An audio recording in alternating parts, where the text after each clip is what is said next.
చాలా కాలం తర్వాత మోయ తుమ్మెద ఉప్పొంగుతోంది. దీని ప్రవాహంతో లోయర్ మానేరు డ్యాంలోకి పెద్ద ఎత్తున నీరు చేరుతోంది. హుస్నాబాద్ నియోజకవర్గం నుంచి అనేక పిల్ల కాలువలు వాగును కలుపుకుని ప్రవహిస్తున్న ఈ మోయ తుమ్మెద కరీంనగర్ జిల్లా తిమ్మాపూర్ మండలం రేణికుంట దగ్గర మానేరు నదిలో కలుస్తోంది. కరీంనగర్ జిల్లాలోని మోయ తుమ్మెద వాగు తొలిసారిగా ఈ వర్షాకాలం ఉప్పొంగుతుంది. హుస్నాబాద్ ఏరియా నుంచి పడిన భారీ వర్షాలతోటి పెద్ద ఎత్తున ఇన్ఫ్లో లోయర్ మానేరు డ్యాంలోకి చేరుతుంది. ప్రజెంట్ మనం చూడొచ్చు 37,129 క్యూసెక్ల వరద ఇప్పుడు ప్రజెంట్ ఇక్కడ మనం చూస్తున్న బ్రిడ్జ్ వంతెన కింద నుంచి లోయర్ మానేరు డ్యాంలోకి చేరుతుంది. ఇక్కడ నుంచి కొంచెం కిందికి వెళ్తే లోయర్ మానేరు డ్యామ్ వస్తుంది. లోయర్ మానేరు డ్యామ్ నిండితే కనుక మొత్తం బ్యాక్ వాటర్ ఈ వాగు మొత్తం కలిసిపోతుంది. ఇప్పటికే అటు హుస్నాబాద్లో పెద్ద ఎత్తున వర్షం కుడంతో అక్కడి నుంచి విపరీతమైన ఫ్లో అంతా కూడా వస్తుంది. ఈ నిజానికి ఈ వాగు 20,000 నుంచి 25,000 క్యూసెక్లు ఎక్కువ వస్తేనే ఎక్కువ వరదగా భావిస్తారు. కానీ అట్లాంటిది ఇప్పుడు ఈసారి తొలిసారిగా 37,000 క్యూసెక్ల వరద వస్తూ ఉంది. ఈ వరద అంతా కూడా లోయర్ మానేరు డ్యాంలోకి చేరుతుంది. ఈ వరద ఉధృతి ఒకసారి కిందికి వెళ్ళి కూడా చూద్దాం. తర్వాత ఈ లోయర్ మానేరు డ్యాంలోకి కూడా ఈసారి దాదాపు ఇప్పటికే 16.75 టీఎంసీల నీరు చేరింది డ్యాంలోకి. ఇప్పటికే అధికారులు కూడా ఈ వరద ఉధృతిని దృష్టిలో పెట్టుకుని గేట్లు ఎత్తుతామని చెప్పి ప్రకటించారు. ఇప్పుడు రేణికుంట బ్రిడ్జి కిందికి వచ్చినాం మనం. ఇక్కడ మోయ తుమ్మెద వాగు ఉధృతి చూడవచ్చు. మనకు పైన హుస్నాబాద్ నియోజకవర్గంలోని కోహెడ మండలం నుంచి వస్తున్న ఈ వాగు పెద్ద ఎత్తున కూడా రాత్రి వర్షం కురిసింది. దాంతో దాదాపు 37,000 పైచిలకు క్యూసెక్ల వరద ప్రస్తుతానికి లోయర్ మానేరు డ్యాంలోకి చేరుతుంది. ఈ ప్రాజెక్టులోకి ఇంత పెద్ద వరద ఈ వాగు ద్వారా రావడం ఇదే తొలిసారని చెప్పుకోవచ్చు. ఒక 11,000 టీఎంసీలు కనుక 24 అవర్స్ పాటు వస్తే అది ఒక టీఎంసీ కింద లెక్క. ఇప్పుడు వస్తున్న వరద కనుక చూస్తే ఇదే కంటిన్యూ ఒక రోజు పాటు 24 గంటల పాటు కనుక వస్తే లోయర్ మానేరు డ్యాంలో 3 టీఎంసీల నీరు చేరుతుంది. మొత్తం ప్రవాహం కూడా పెద్ద ఎత్తున వస్తుంది. ఇది గతంలో 2-3 సంవత్సరాల క్రితం కనుక చూస్తే ఇది 2.5 లక్షల క్యూసెక్ల నీటిని క్యారీ చేసిన వాగు. ఇది అంతటి కెపాసిటీ ఉన్న వాగు ఈసారి వర్షాలు పడడం వల్ల ప్రస్తుతానికైతే 37,000 పైచిలకు క్యూసెక్ల నీటిని తీసుకొస్తుంది. ఇంకా 2-3 రోజుల పాటు వర్షాలు కురిసే అవకాశం ఉంది. దీంతో లోయర్ మానేరు డ్యామ్ అధికారులు కూడా అప్రమత్తమయ్యారు. ఎందుకంటే లోయర్ మానేరు డ్యామ్కు 3 రకాల సోర్స్ ఉన్నాయి. ఒక సోర్స్ నుంచి పెద్ద ఎత్తున వరద వస్తుంది. రెండో సోర్సు మిడ్ మానేరు గేట్లు మూసిపెట్టారు. ఆ మిడ్ మానేరు కూడా పెద్ద ఎత్తున వరద వస్తుంది. ఒకవేళ అటు కూడా గేట్లు ఎత్తాల్సి వస్తే రెండు వైపుల నుంచి ఎల్ఎండికి వరద తాకిడి వచ్చే అవకాశం ఉంది. ఇప్పుడు 16.75 టీఎంసీల నీరు లోయర్ మానేరు డ్యాంలో ఆల్రెడీ ఉంది. 911 అడుగులకు నీటి మట్టాలు చేరుకున్నాయి. ఒకవేళ కనుక రెండు వైపుల నుంచి వరద వస్తే తట్టుకునే అవకాశం తక్కువ ఉంటుంది. కాబట్టి ముందస్తుగా కొంత కుషన్ అంటే దాంట్లో కొంత ఖాళీని వదిలేసి నీళ్లను దిగువకు వదలని చెప్పి అధికారులు ఒక నిర్ణయానికి వచ్చారు. కొద్దిసేపటి క్రితమే ప్రాజెక్టు నాగభూషణం కూడా ఒక ప్రకటన విడుదల చేశారు.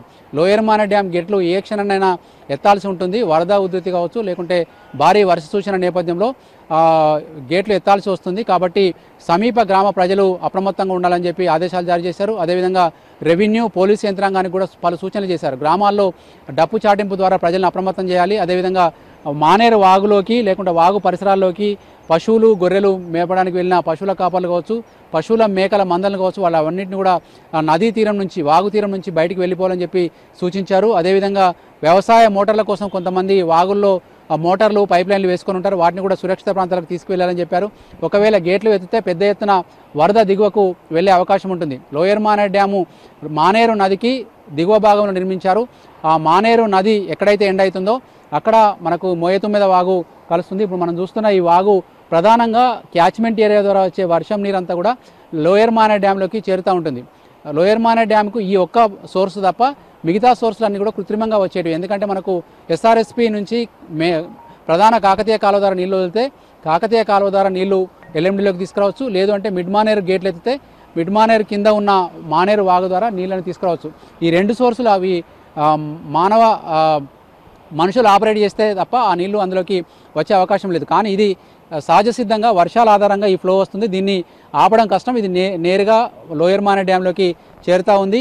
ఈ వరద ఒక రకంగా లోయర్ మానేరు డ్యాంకి ఈసారి ఊపిర్లు ఊదుతున్నట్టుగా చెప్పొచ్చు. ఎందుకంటే మనకు గత నెల ఆగస్టు 24-23 తారీఖు వరకు అందులో ఉన్న నీళ్లు కేవలం 5.7 టీఎంసీ మాత్రమే. ఇప్పుడు దాదాపు ఒక వారం 10 రోజుల్లోనే 11 టీఎంసీల నీరు చేరింది. అందులో ఒక 5-6 టీఎంసీలు మిడ్ మానేరు నుంచి తీసుకొస్తే మిగతా అంతా కూడా ఇట్లా వరద రూపంలో డ్యాంలోకి చేరుతూ ఉంది. గతంలో కాళేశ్వరం ప్రాజెక్టు నుంచి నీళ్లను తీసుకొచ్చి లోయర్ మానేరు డ్యామ్ నింపారు. కానీ ఈసారి కాళేశ్వరం ప్రాజెక్టు తోటి అవసరం లేకుండానే అటు మిడ్ మానేరు నుంచి ఇటు మోయ తుమ్మెద వాగు నుంచి కూడా డ్యామ్ పూర్తి స్థాయిలో నిండే అవకాశాలు అయితే కనిపిస్తున్నాయి. ఇక మోయ తుమ్మెద వాగు పై భాగంలో కొంత ఉధృతంగా కనిపిస్తుంది.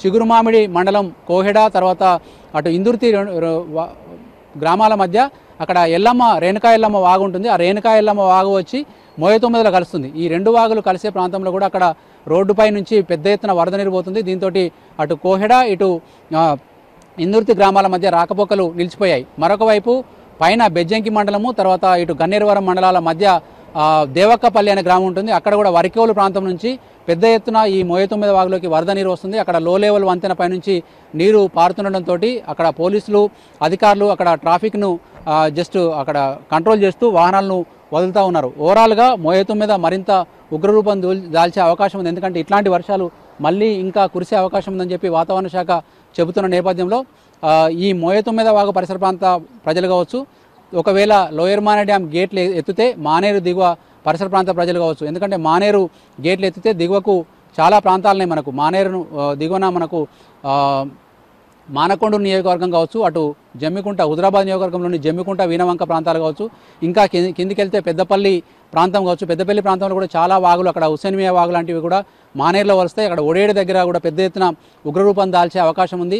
ఓవరాల్గా వర్షాలు, చుట్టుపక్కల పడుతున్న వర్షాలు ఇక్కడ ప్రాజెక్టులకు జలకలను తెచ్చిపెట్టాయి. అన్ని వాగులు వంకలు కూడా పొంగిపొరుతున్న పరిస్థితి కనిపిస్తుంది.